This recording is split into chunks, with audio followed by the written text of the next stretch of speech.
Niyaya ko ang girlfriend ng barkada ko na gantihan namin ang aming mga karelasyon. Bago ko po umpisahan ang kwento ko, ay gusto ko po kayong batiin ng congratulations sa patuloy na paglaki ng channel nyo, Kuya Junjun.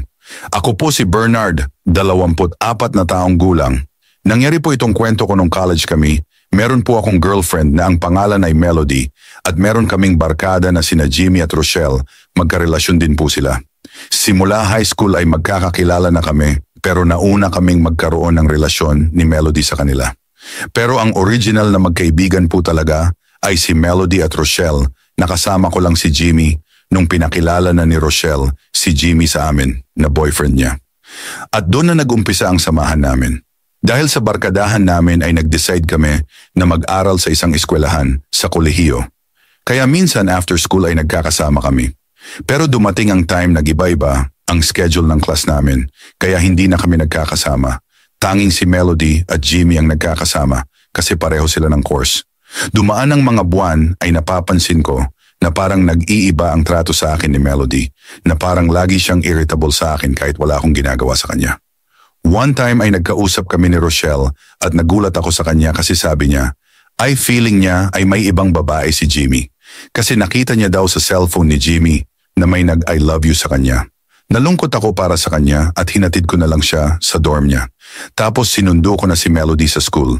Pagkasundo ko kay Melody ay niyaya ko siya kumain. Tapos habang na-order siya ay naiwan ni Melody ang cellphone niya sa lamesa. Wala akong magawa kaya binuksan ko ang cellphone niya. Eksakto pagbukas ko ay bigla nag-pop up ang mukha ni Jimmy sa messenger.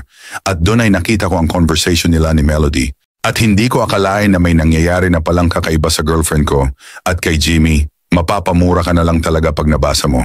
Ang ginawa ko ay inis-screenshot ko ang lahat ng conversation nila at sinend ko sa akin para mapabasa ko kay Rochelle. Kinabukasan after school ay nakipagkita ako kay Rochelle para ipabasa sa kanya ang mga convo ng girlfriend ko at ni Jimmy.